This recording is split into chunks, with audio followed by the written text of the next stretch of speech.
Narito ako sa isang lugar na di ko maintindihan. Nakikipagsapalaran sa buhay na ang hantungan ay kawalan. De numero ang galaw ng tao, bawat gawin ay may presyo. O narito ako sa isang lugar na di ko maintindihan. Daing ng tao'y di pinapansin, nililipad ng hangin.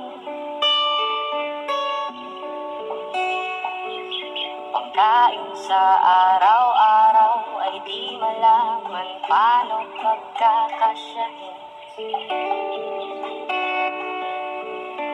Lalong yumayaman ang mga mayaman, lalong naghihirap ang mga mahirap. O narito ako sa isang lugar na di ko maintindihan.